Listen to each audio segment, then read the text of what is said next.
जय महाकाल मेरे प्यारे मित्रों। पूर्णमासी व्रत कथा। द्वापर युग में एक समय की बात है कि यशोदा जी ने कृष्ण से कहा, हे कृष्ण, तुम सारे संसार के उत्पन्न करता, पोषक तथा उसके सहारण करता हो। आज कोई ऐसा व्रत मुझसे कहो जिसके करने से मृत्युलोक में स्त्रियों को विधवा होने का भय ना रहे तथा ये व्रत सभी मनुष्यों की मनोकामना पूर्ण करने वाला हो।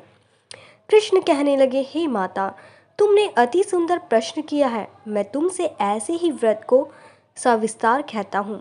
भाग्य की प्राप्ति के लिए स्त्रियों को 32 पूर्णिमासियों का व्रत करना चाहिए। इस व्रत के करने से स्त्रियों को सौभाग्य संपत्ति मिलती है। यह व्रत अचल सौभाग्य देने वाला एवं भगवान शिव के प्रति मनुष्य मात्र की भक्ति को बढ़ाने वाला है। यशोदा जी कहने लगी, हे कृष्ण, सर्वप्रथम इस व्रत को मृत्युलोक में किसने किया था, इसके विषय में विस्तार पूर्वक मुझसे कहो। श्री कृष्ण जी कहने लगे कि इस भूमंडल पर एक अत्यंत प्रसिद्ध राजा चंद्रहास से पालित अनेक प्रकार के रत्नों से परिपूर्ण कातिका नाम की एक नगरी थी। वहां पर धनेश्वर नाम का एक ब्राह्मण था और उसकी स्त्री अति सुशीला रूपवती थी। दोनों ही उस नगरी में बड़े प्रेम के साथ रहते थे। घर में धन धान्य आदि की कमी नहीं थी। उनको एक बड़ा दुख था कि उनकी कोई संतान नहीं थी। इस दुख से वह अत्यंत दुखी रहते थे। एक समय एक बड़ा तपस्वी योगी उस नगरी में आया। वह योगी उस ब्राह्मण के घर को छोड़कर अन्य सब घरों से भिक्षा लाकर भोजन किया करता था। रूपवती से वह भिक्षा नहीं लिया करता था। उस योगी ने एक दिन रूपवती से भिक्षा न लेकर किसी अन्य घर से भिक्षा लेकर गंगा किनारे जाकर भिक्षाक्ष को प्रेम पूर्वक खा रहा था कि धनेश्वर ने योगी का यह सब कार्य किसी प्रकार से देख लिया। अपनी भिक्षा के अनादर से दुखी होकर धनेश्वर योगी से बोला, महात्मय, आप सब घरों से भिक्षा लेते हो परंतु मेरे घर की भिक्षा कभी भी नहीं लेते, इसका कारण क्या है? योगी ने कहा कि निसंतान के घर की भीख पत्नियों के अन्न के तुल्य है और जो पतियों का अन्न खाता है वह भी पतित हो जाता है। चूंकि तुम निसंतान हो अतः पतित हो जाने के भय से मैं तुम्हारे घर की भिक्षा नहीं लेता हूँ। धनेश्वर यह बात सुनकर अपने मन में बहुत दुखी हुआ और हाथ जोड़कर योगी के पैरों पर गिर पड़ा तथा अंतर्भाव से कहने लगा, हे महाराज, यदि ऐसा है तो आप मुझको पुत्र प्राप्ति का उपाय बताइए। आप सर्वज्ञ हैं, मुझ पर अवश्य ही यह कृपा कीजिए। घर की मेरे घर में कोई कमी नहीं है, धन की मेरे घर में कोई कमी नहीं है, परंतु मैं पुत्र न होने के कारण अत्यंत दुखी हूँ। आप मेरे इस दुख का कारण हरण करें, आप सामर्थ्यवान हैं। यह सुनकर योगी कहने लगे, हे ब्राह्मण, तुम चंडी की आराधना करो। घर जाकर उसने अपनी स्त्री से सब वृत्तांत कहा और स्वयं तप के निमित्त वन में चला गया। वन में जाकर उसने चंडी की उपासना की और उपवास किया। चंडी ने 16वें दिन उसको स्वप्न में दर्शन दिया और कहा, हे धनेश्वर, जा, तेरे पुत्र होगा, परंतु वह 16 वर्ष की आयु में ही मृत्यु को प्राप्त हो जाएगा। यदि तुम दोनों स्त्री पुरुष 32 पूर्णमासियों का व्रत विधि पूर्वक करोगे तो वह दीर्घायु होगा। जितनी तुम्हारी सामर्थ्य हो आटे के दिए बनाकर शिव जी का पूजन करना, परंतु पूर्णमासी को 32 जो जाने चाहिए। प्रातःकाल होने पर इस स्थान के समीप ही तुम्हें एक आम का वृक्ष दिखाई देगा। उस पर तुम चढ़कर एक फल तोड़कर शीघ्र अपने घर चले जाना। अपनी स्त्री से सब वृत्तांत कहना। ऋतु स्नान के पश्चात वह स्नान होकर श्री शंकर जी का ध्यान करके उस फल को खा लेगी। तब शंकर भगवान की कृपा से उसको गर्भ हो जाएगा। जब वह ब्राह्मण प्रातःकाल उठा तो उसने उस स्थान के पास ही एक आम का वृक्ष देखा जिस पर एक अत्यंत सुंदर आम का फल लगा हुआ था। उस ब्राह्मण ने उस आम के वृक्ष पर चढ़कर उस फल को तोड़ने का प्रयत्न किया, परंतु वृक्ष पर कई बार प्रयत्न करने पर भी वह ना चढ़ पाया। तब तो उस ब्राह्मण को बहुत चिंता हुई और विघ्न विनाशक श्री गणेश जी की वंदना करने लगा। हे दयानिधे, अपने भक्तों के विघ्नों का नाश करके उनके मंगल कार्य को करने वाले, दुष्टों का नाश करने वाले, रिद्धि सिद्धि के देने वाले, आप मुझ पर कृपा करके इतना बल दें कि मैं अपने मनोरथ को पूर्ण कर सकूं। इस प्रकार गणेश जी की प्रार्थना करने पर उनकी कृपा से धनेश्वर वृक्ष पर चढ़ गया और उसने एक अति सुंदर आम का फल देखा। उसने विचार किया कि जो वरदान से फल मिला था यह वही है और कोई फल दिखाई नहीं देता। उस धनवेश्वर ब्राह्मण ने जल्दी से उस फल को तोड़कर अपनी स्त्री को लाकर दिया और उसकी स्त्री ने अपने पति की कथा अनुसार उस फल को खा लिया। और वह गर्भवती हो गई। देवी जी की असीम कृपा से एक अत्यंत सुंदर पुत्र उत्पन्न हुआ, जिसका नाम उन्होंने देवीदास रखा। माता पिता के हर्ष और शोक के साथ वह बालक शुक्ल पक्ष की चंद्रमा की भांति अपने पिता के घर में बढ़ने लगा। भवानी की कृपा से वह बालक बहुत ही सुंदर, सुशील और विद्या पढ़ने में बहुत निपुण हो गया। दुर्गा जी की आज्ञा अनुसार उसकी माता ने 32 पूर्णमासी का व्रत रखना प्रारंभ कर दिया था, जिससे उसका पुत्र बड़ी आयु वाला हो जाए। 16वां वर्ष लगते ही देवीदास के माता पिता को बड़ी चिंता हो गई कि कहीं उनके पुत्र की इस वर्ष मृत्यु न हो जाए। इसलिए उन्होंने अपने मन में विचार किया कि यदि यह दुर्घटना उनके सामने हो गई तो वो कैसे सहन कर सकेंगे। अस्तु उन्होंने देवीदास का मामा को बुलाया और कहा कि हमारी इच्छा है कि देवीदास 1 वर्ष तक काशी में जाकर विद्या अध्ययन करें और उसको अकेला भी नहीं छोड़ना चाहिए, इसलिए साथ में तुम चले जाओ और 1 वर्ष के पश्चात उसको वापस लौट लाना। सब प्रबंध करके उसके माता पिता ने काशी जाने के लिए देवीदास को एक घोड़े पर बिठाकर उसके मामा को उसके साथ कर दिया, किंतु यह बात उसके मामा या किसी और से नहीं की। धनेश्वर ने सपलीक अपने पुत्र की मंगल कामना तथा दीर्घायु के लिए भगवती दुर्गा की आराधना और पूर्णमासियों का व्रत करना आरंभ किया। इस प्रकार बराबर 32 पूर्णमासी का व्रत पूरा किया। कुछ समय पश्चात एक दिन वह दोनों मामा और भांजा मार्ग में रात्रि बिताने के लिए किसी ग्राम में ठहरे हुए थे। उस दिन उस गांव में एक ब्राह्मण की अत्यंत सुंदरी, सुशीला, विदुषी और गुणवती कन्या का विवाह होने वाला था। जिस धर्मशाला के अंदर वह वर की उसकी बारात ठहरी हुई थी, उसी धर्मशाला में देवीदास और उसके मामा भी ठहरे हुए थे। संयोगवश कन्या को तेल आदि चढ़ाकर मंडप आदि का कृत्य किया गया तो लग्न के समय वर को धनुवार्थ हो गया।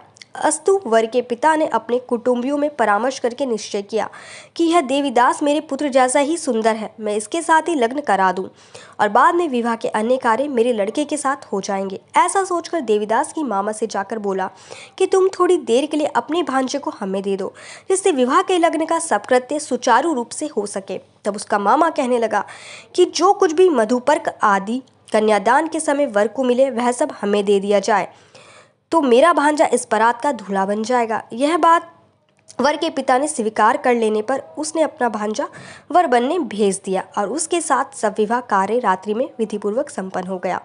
पत्नी के साथ वह भोजन ना कर सका और अपने मन में सोचने लगा कि ना जाने यह स्त्री होगी। वह एकांत में इसी सोच में गर्म निश्वास छोड़ने लगा तथा उसकी आंखों में आंसू भी आ गए। तब वधू ने पूछा, क्या बात है, आप इतने उदासीन व दुखी क्यों हो रहे हो? तब उसने सब बातें जो वर के पिता व उसके मामा में हुई उसको बतला दी। तब कन्या कहने लगी, यह भ्रम विवाह के विपरीत हो कैसे सकता है? देव, ब्राह्मण और अग्नि के सामने मैंने आपको ही अपना पति बनाया है, इसलिए आप ही मेरे पति हैं। मैं आपकी ही पत्नी रहूंगी, किसी अन्य की कदापि नहीं। तब देवीदास ने कहा, ऐसा मत करिए, क्योंकि मेरी आयु बहुत थोड़ी है। मेरे पश्चात आपकी क्या गति होगी, इन बातों को अच्छी तरह विचार लो। परंतु वह दृढ़ विचार वाली थी, बोली कि जो आपकी गति होगी वही मेरी गति होगी। हे स्वामी, आप उठिए और भोजन करिए, आप निश्चय ही भूखे होंगे। इसके बाद देवीदास और उसकी पत्नी दोनों ने भोजन किया तथा शेष रात्रि वे सोते रहे। प्रातःकाल देवीदास ने अपनी पत्नी को 3 नगों से जड़ी हुई एक अंगूठी दी, एक रुमाल दिया और बोला, हे प्रिय, इसे लो और संकेत समझकर स्थिरचित्त हो जाओ।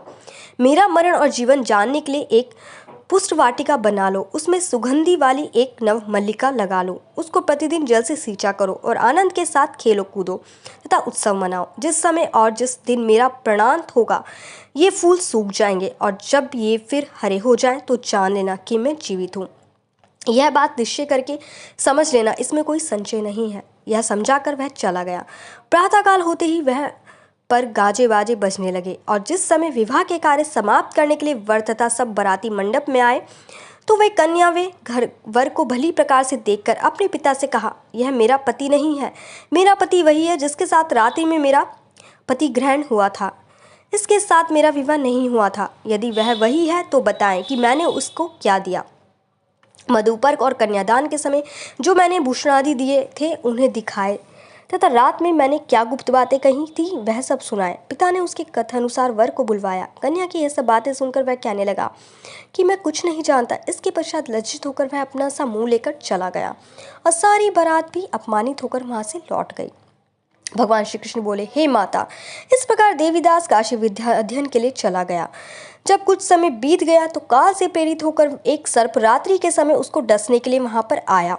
उस विषघर के प्रभाव से उसके शयन का स्थान चारों ओर से विष की ज्वाला से विषैला हो गया।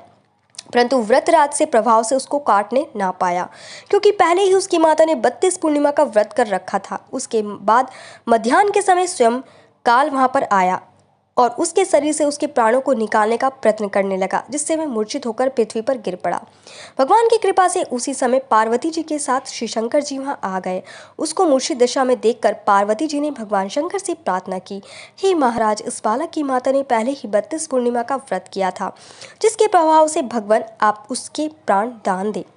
भवानी के कहने पर भक्त वत्सल्य भगवान श्री शिव जी ने उसको प्राण दान दे दिया। इस व्रत के प्रभाव से काल को भी पीछे हटना पड़ा और देवीदास स्वस्थ होकर बैठ गया। उधर उसकी स्त्री उसके काल की प्रतीक्षा किया करती थी। जब उसने देखा कि उस पुष्प वाटिका में पत्र पुष्प कुछ भी नहीं रहे, उसको अत्यंत आश्चर्य हुआ और वह वैसे ही हरी भरी हो गई, तो वह जान गई कि वह जीवित हो गए। यह देखकर वह बहुत प्रसन्न हुई और अपने पिता के कहने लगी कि पिताजी, मेरे पति जीवित हैं, आप उनको ढूंढिए। जब 16वां वर्ष व्यतीत हो गया तो देवीदास भी अपने मामा के साथ काशी चल दिए। इधर उसे ससुर उसको ढूंढने के लिए अपने घर से जाने वाले ही थे। वह दोनों मामा भांजा वहां पर आ गए। उसको आया देखकर उसका ससुर बड़ी प्रसन्नता के साथ अपने घर ले आया। उस समय नगर के निवासी वहां इकट्ठे हो गए और सबने निश्चय किया कि अवश्य ही इस बालक के साथ इस कन्या का विवाह हुआ था।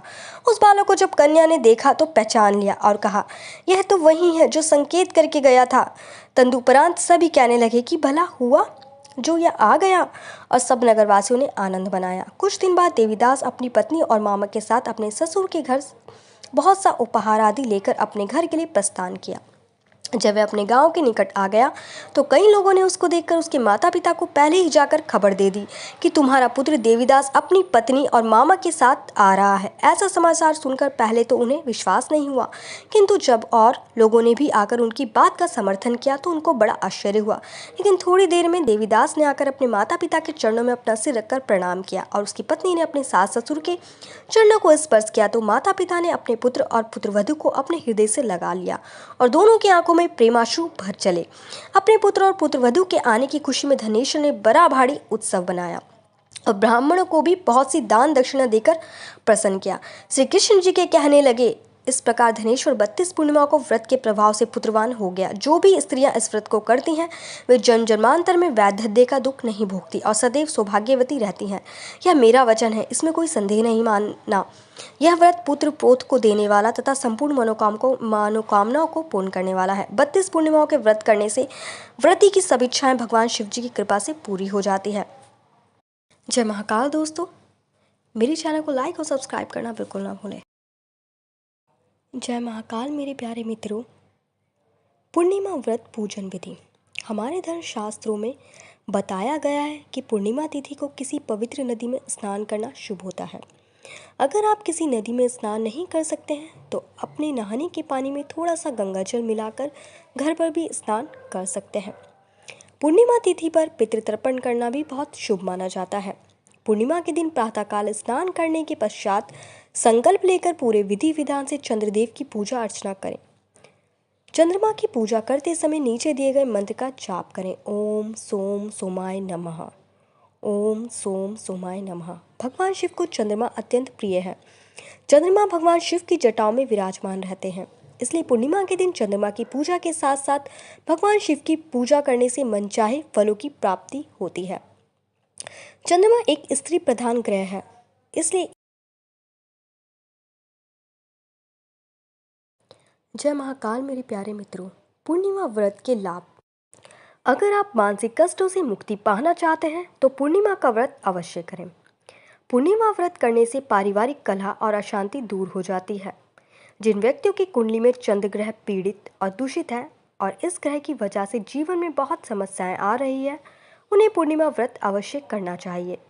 पूर्णिमा के दिन शिवलिंग पर शहद, कच्चा दूध, बेलपत्र, शमी पत्र अर्पित करने से भगवान शिव की कृपा प्राप्त होती है और सभी प्रकार की बीमारियों से मुक्ति मिलती है। जो लोग अकारण डरते हैं या मानसिक चिंता से ग्रसित रहते हैं, उन्हें पूर्णमासी व्रत अवश्य करना चाहिए। लंबा और प्रेम भरा वैवाहिक जीवन व्यतीत करने के लिए भी पूर्णिमा व्रत करना बहुत शुभ माना जाता है। जय महाकाल मेरे प्यारे मित्रों।